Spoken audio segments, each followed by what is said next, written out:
Hare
Is there a Bhagavad Gita somewhere?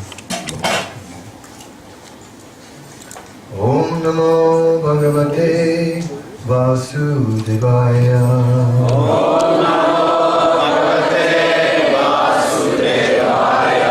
Om Namo Bhagavate Vasudevaya. Om Namo Bhagavate Vasudevaya. Om Namo Bhagavate Vasudevaya.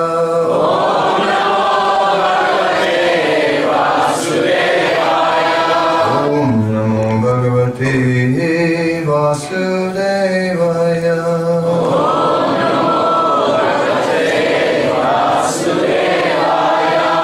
Om Namo Bhagavate Vasudevaya.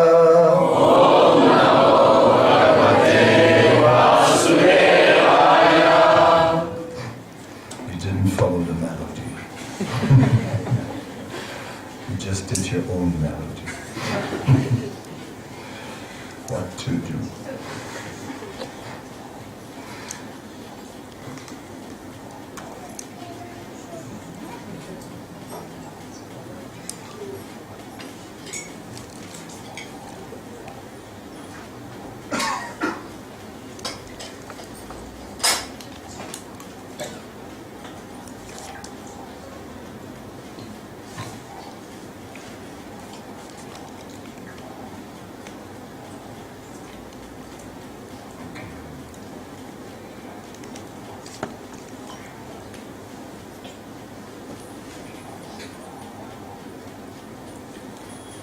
Ananyacheta satatam yomam smarati nityasa tasya hamsulavaparta nityayuktasya yogina.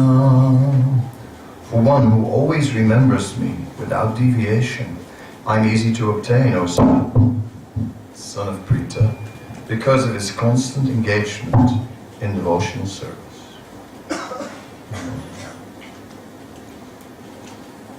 This verse especially describes the final destination attained by the unalloyed devotees who serve the Supreme Personality of Godhead in Bhakti Yoga.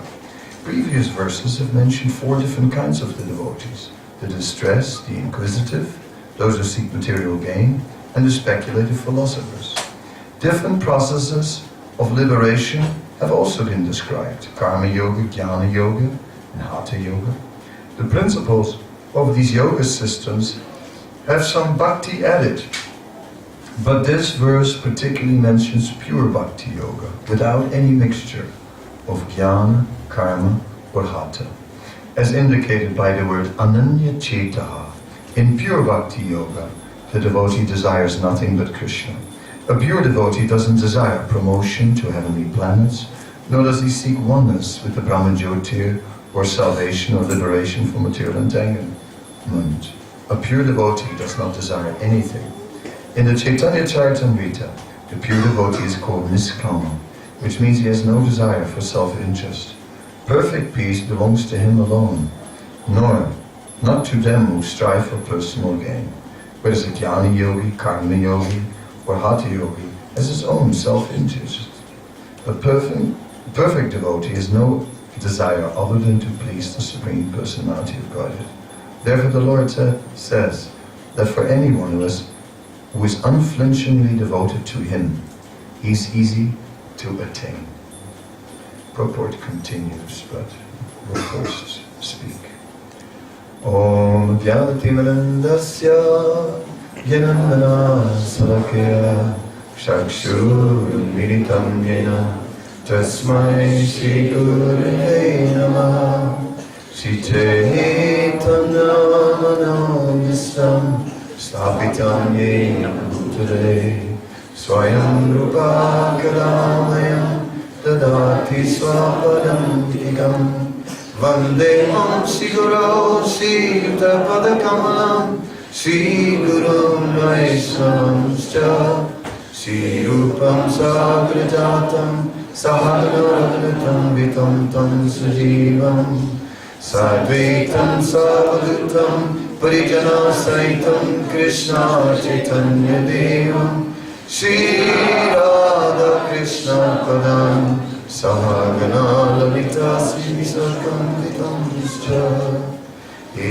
Krishna Karuna Sindhu Dinabandhu Jagatpade Gopesha Gopiyakanta Radhakanta Namostate Dr. Kansana Bhovangi Radhe Vrindavaneshwari Vishwanusade Pranamani Hari Priye Vanchakalpatarubhyacha Kripa Sindhubhya eva cha Patitanam Pavanebhyo Vaishnavebhyo Namo Namaha Shri Krishna Chaitanya Prabhu Nityananda Shri Advaita Gadadhara Shri Vasari Gaura Bhaktavrinda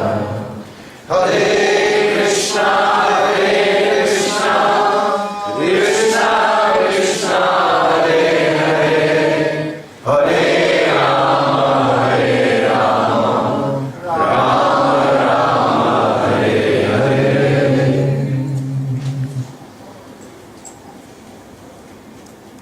So to always remember Krishna without deviation. It means that we got to remember Krishna directly, and it means that we have to remember Krishna by things that are connected to Him. It said, Aradhanam sarvesham Vishnu aradhanam param tasmat param devi tadiyanam samarchanam. Lord Shiva, speaking to Parvati in the Padma Purana, says that of all the worship of Vishnu aradhanam param, worship of Vishnu, that is the supreme. This thing is feedback. So who's the control of the sound system?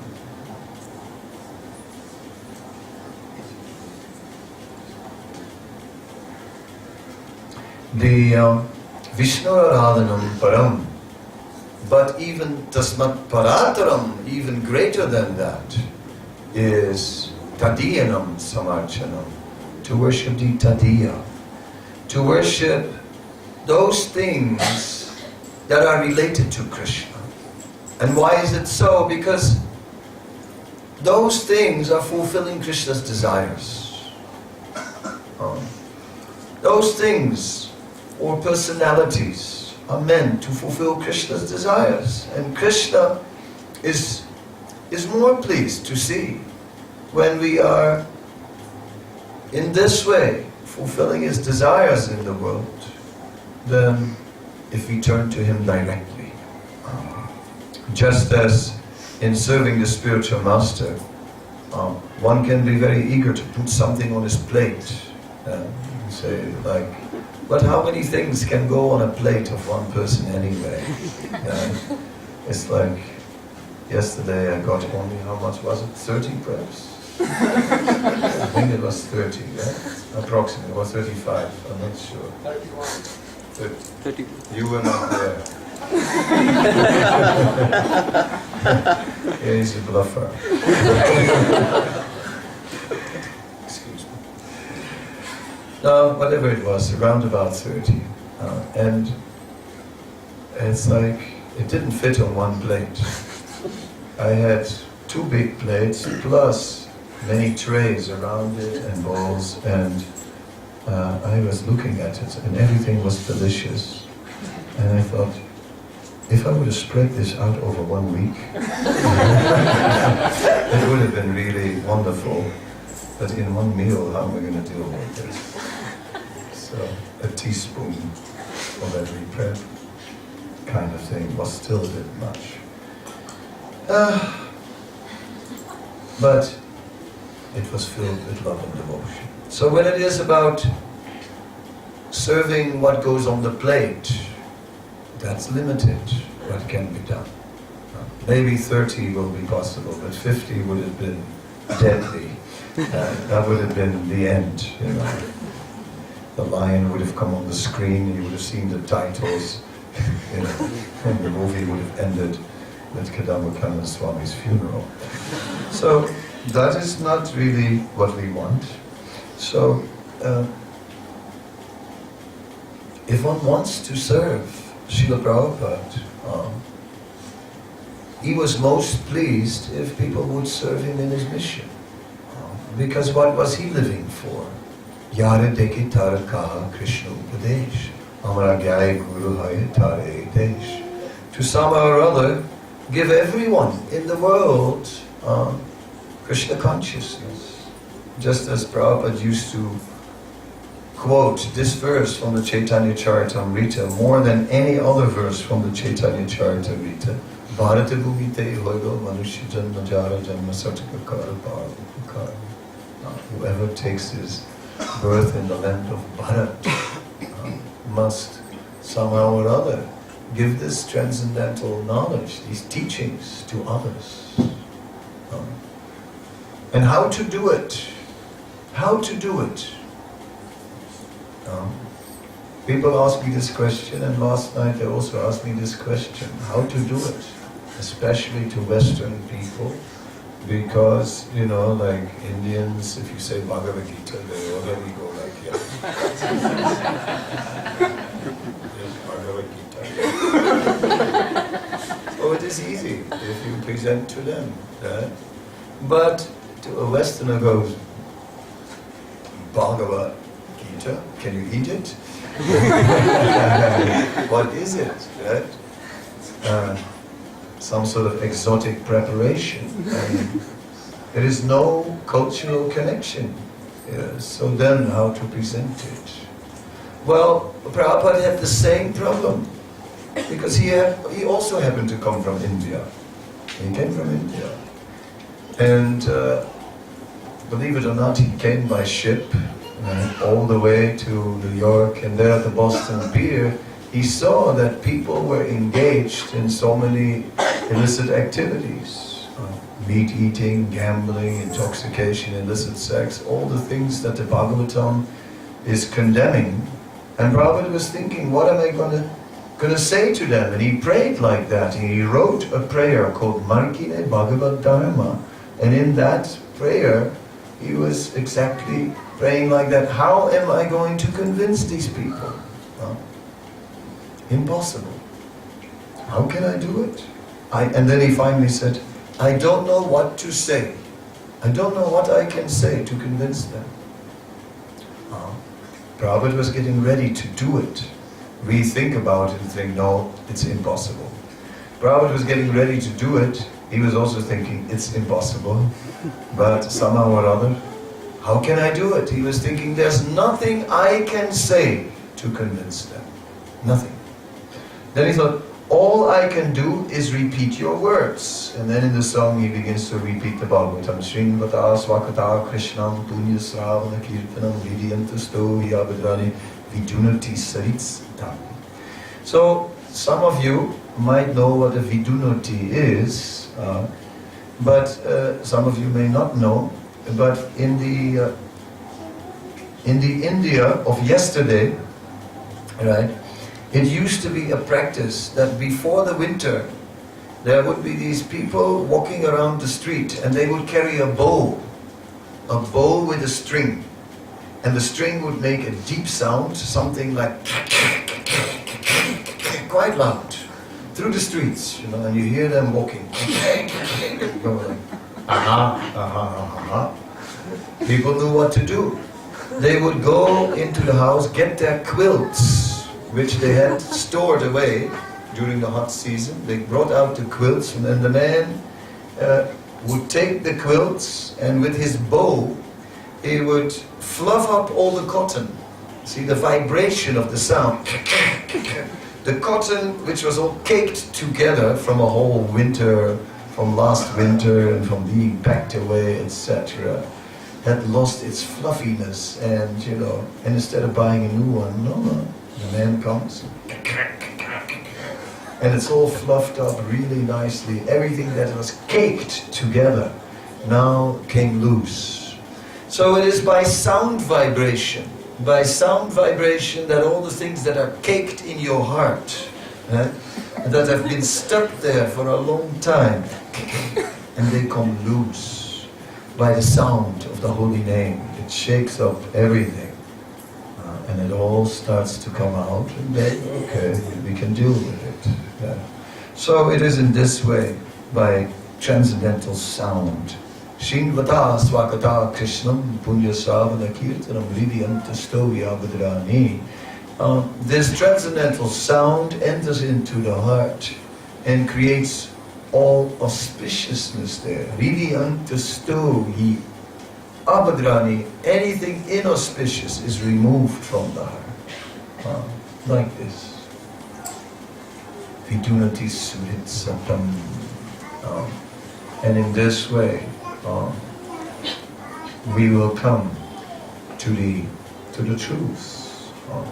So it is like that. Transcendental hearing, somehow or other. Transcendental chanting. Chanting means hearing.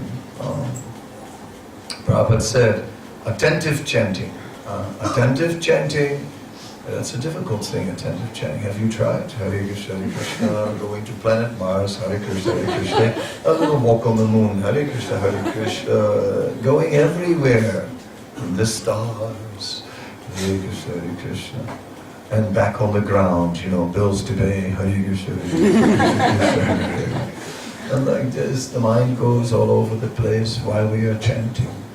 But Prabhupada said, attentive chanting means to hear ourselves chanting. So such a simple thing. If just we hear ourselves chanting, then you automatically chant attentively. It's very brilliant. Because if you try to capture the mind, how can you capture the mind? So I have to chant attentively. It's like a bar of soap under the shower. You try to catch the thing, it just jumps all over the shower. Difficult to catch. But by hearing, we are hearing.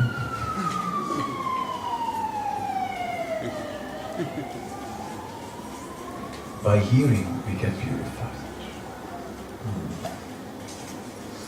Yes, and just like the fire engine or the ambulance is racing down the road with great speed, everyone pulls over to the side because now it's important. It's the cutting edge. It's a matter of life and death. Everybody to the side. Right now, this traffic has to pass somehow or other. Make way. It's the cutting edge. That's not the cutting edge. Life and death, who said life and death is the cutting edge? Life and death is a boring thing. It happens again and again. We've done it so many times. You know, it's like again and again. It's like, I'm dying. Yeah, not again. Gosh, how many times are you going to do this, you know? I mean, you already died zillions and trillions of times. and even more than that, and now you're going to do it again? Come on, when are you going to stop this? Huh? Dying again? Yes. Dying again, taking birth again. We're doing this again and again, birth and death. That's not the cutting edge at all. No. No. The cutting edge is to serve Krishna or not serving Krishna. Devotional service, that is the cutting edge. When devotees drive through the streets, we should have sirens and everyone should move over to the side. Right? Because here comes devotional service. Yes, move over. This is the cutting edge. This is what life is all about. Now we come to the essence. All illusions disappeared. The cutting edge, devotional service. Like this. Yes. This is where it gets important. Not life and death, oh my God, now.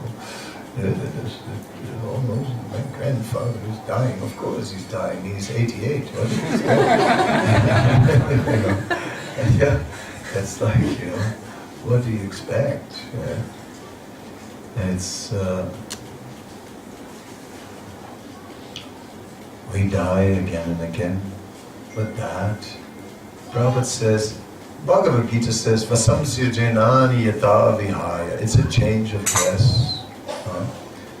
I saw you all yesterday, but everyone, I hope everyone, is wearing a new dress. And it's like that, right? Look a little different from yesterday. A little different color. Yeah. So like that, different image. Like that. Change of dress, that's all. Nothing more.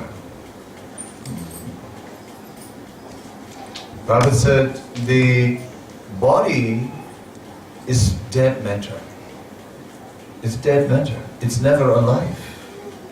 It seems to be alive when the soul is inside, but it is actually not alive. It's the soul that's alive. And when the soul leaves the body not alive, but the soul is still alive.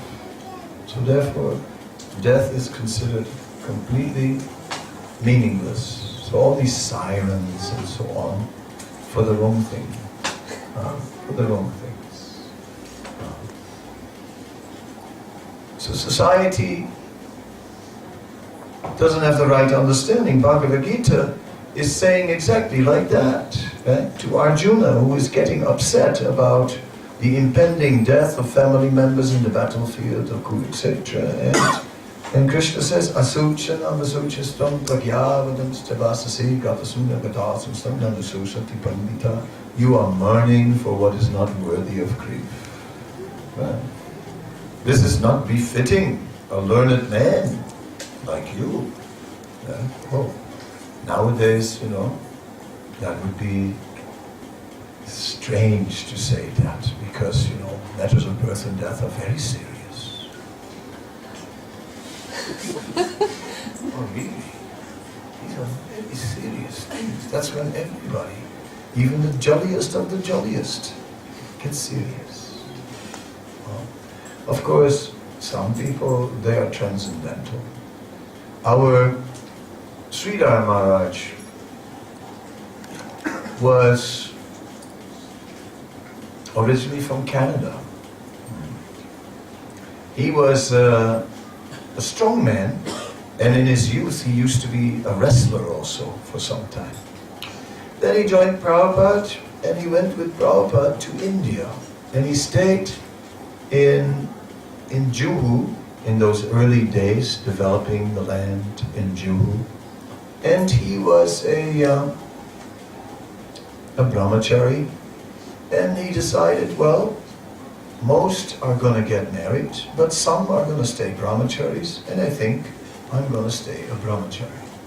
So he stayed a brahmachari for many years, and in 1975 he took sannyas. And this happens more often with men who were like strong and muscular in their youth. When they get older, they gain some weight. These muscles turn into some fat here and there. He had a bit of a belly. So one time I met Maharaj in Vrindavan.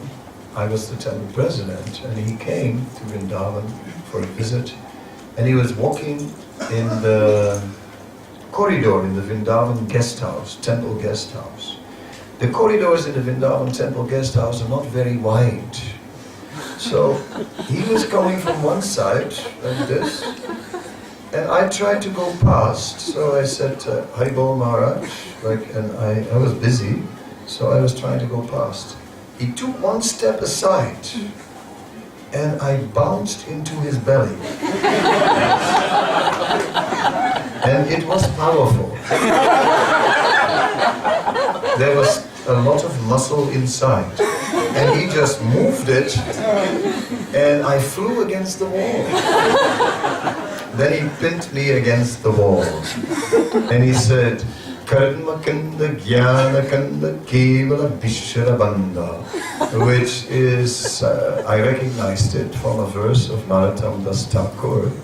And it said, if you do these activities of karma kanda, rituals for material enjoyment, or if you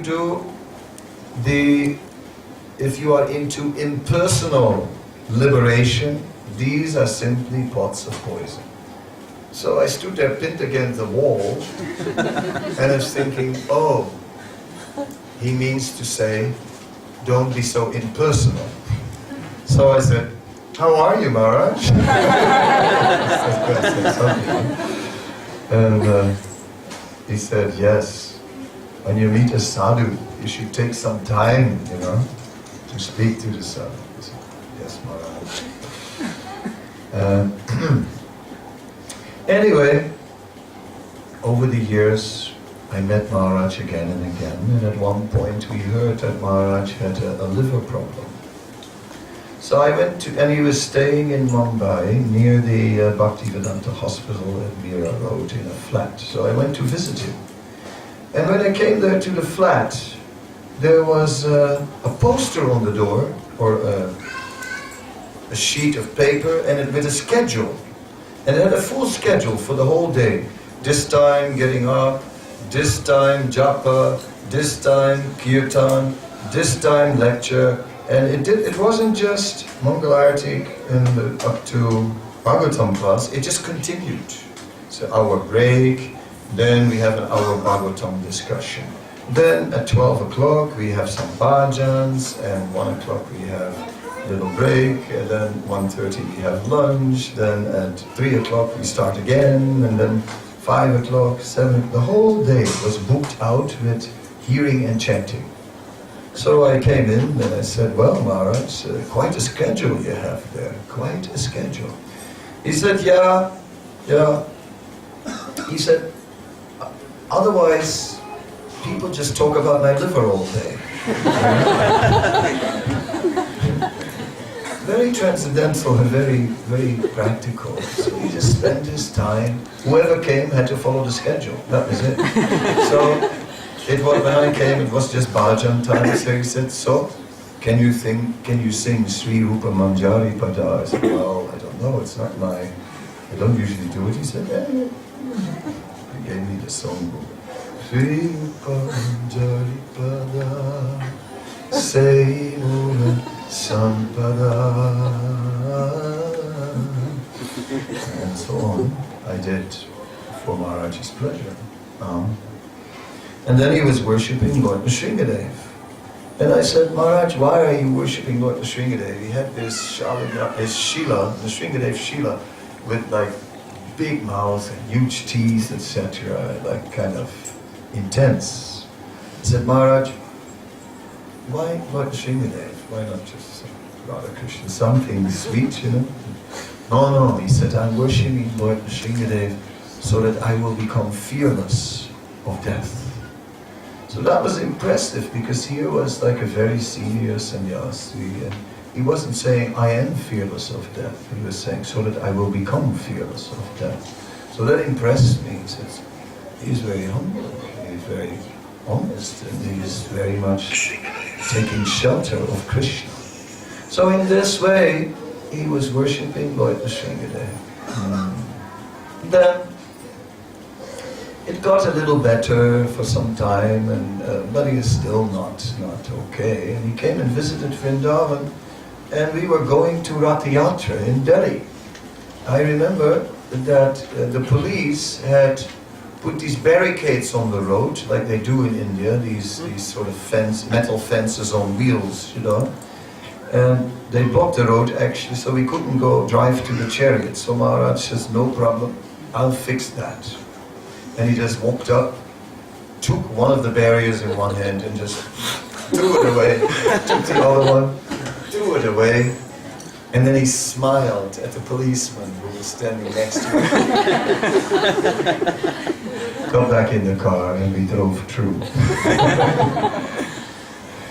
He did nice. Then we came to the chariot. He stood before the chariot. They gave him a microphone. He gave a 2-minute lecture in Hindi, how actually the government is stealing you blind and you are simply and you're simply wasting your life with all these material things and so on, and the goal of life is simply to chant Hare Krishna. He told everything in 2 minutes, and people, big applause, you know, especially about the government stealing them blind. And so his lecture was a big success. And then he led one kirtan. He just did Prabhupada's pranam mantra.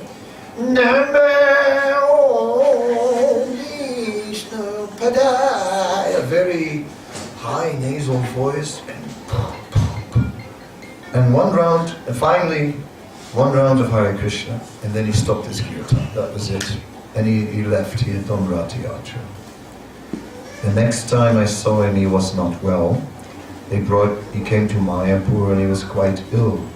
And by then, liver was failing, and there was a lot of, his belly was all swollen up, it was huge.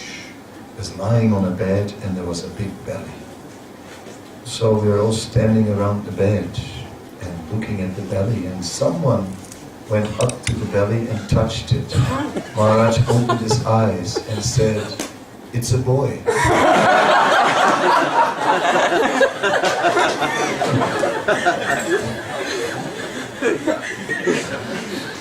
Then somehow or other, he managed to do the Abhishek of the Panchatattva installation in those last days. Anyway, some days after that, he told his servant, he said to his servant, "Today I'm going to leave my body." And the servant said, "Maharaj, don't be so pessimistic, you know, maybe you'll actually get better." He said, "No, today I'm going to leave." And he did. He left his body that day. He was totally relaxed, totally fearless, totally relaxed.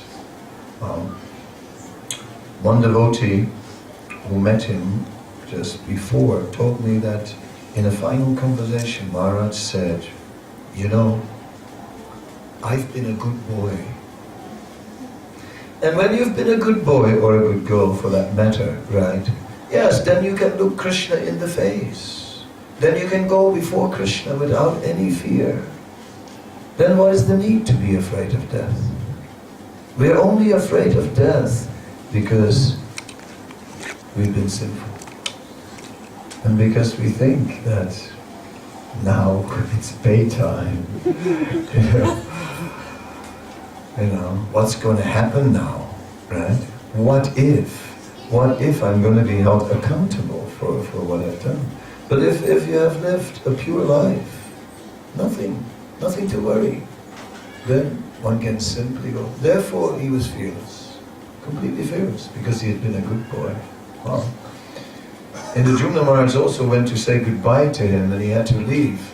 And that was a few days before he left. And just then, Maharaj was in the shower. So, in the Jumna Maharaj is knocking on the door and saying, "Hurry up, Swami, hurry up, you know. I gotta go. I got a flight to catch. I have to leave, you know. And, you know, I want to say goodbye to you. It's the last time I'm going to see you. Come on, come out of that bathroom." So Srila Maharaj is under the shower. He just opened the door and said, "Come in."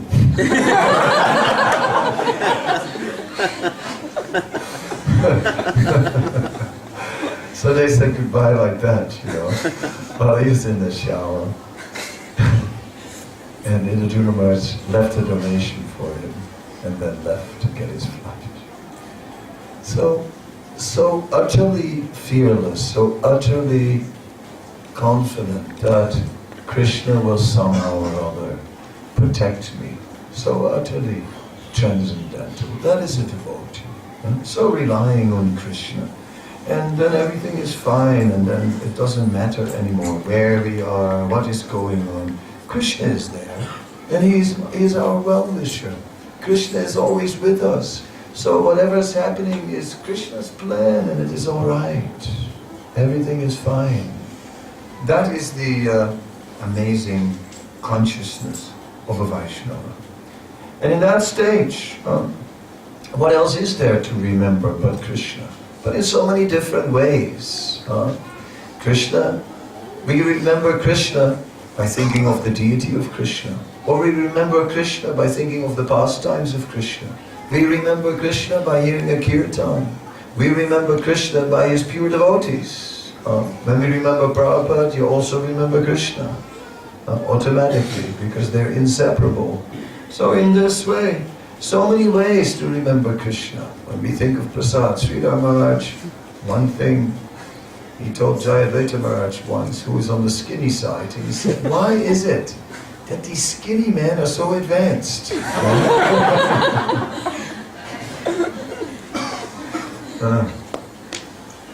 He liked his prasadam. He really did.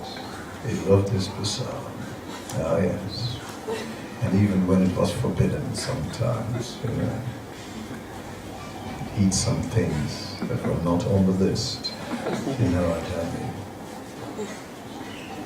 Yes, why not? We are a personalist movement. Prasadam we can relish. That is wonderful. That is Krishna. So many ways to remember Krishna. It's not artificial. Oh my God, now I have to remember Krishna all the time. What are you doing? I'm trying to remember Krishna. Shh, don't talk. When you laugh so loud, I can't concentrate on Krishna. No, just somehow. We just have to discover more ways to remember Krishna. We have to see Krishna everywhere. If we study the Bhagavatam helps us to see Krishna everywhere. The Bhagavatam is describing the creation. And it's not just describing the creation, but it describes how Krishna is part of every stage of the creation. He's there, he expends himself, and then he's dealing with it personally. So it's not just, that, and God wanted that there was a world, and the world was. Not like that, No, it's like he expanded himself and he manifests universe from the pore holes of his body, right? It's like as Mahavishnu. Things like that, he gets involved with it personally. He enters as Kshirodakshaya Vishnu in every atom. In every atom. In the heart of every living being. He's there.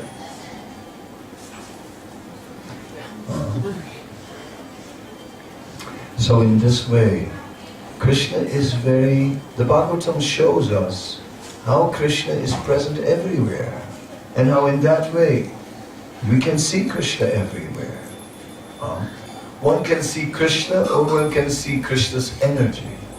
But if we see the energy as Krishna's energy, then, yes, just like when I see, when I know someone well and I know what kind of shoes they have, then I can see the shoes. Oh, they're here. Yes, they're already in the temple room. I know it because the shoes are standing outside. Yeah, I know those shoes.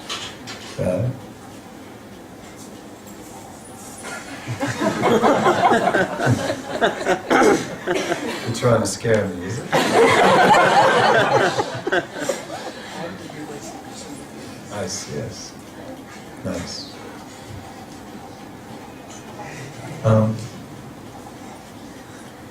Yes, so this is how we remember Krishna. By recognizing how everything is connected with Krishna, like that we see Krishna, and like that we can remember Krishna all the time. See, otherwise, how can we do it?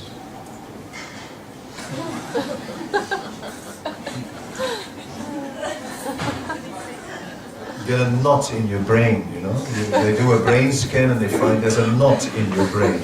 Right?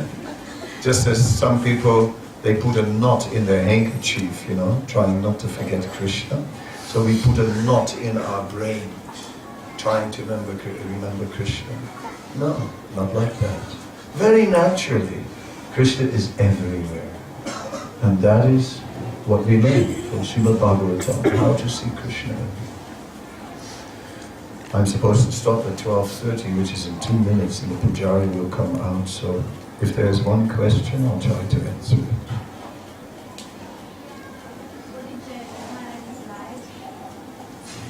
I don't remember. Sorry. No, I just don't remember. Usually he is good at saying one-liners, but I can't remember what he said. When he was in New York and a policeman came up and said, "What is it that you monks have to give up?" Maharaj simply said, "Suffering." So usually he's good at one word or one liner at the right time, but I just can't remember what he said.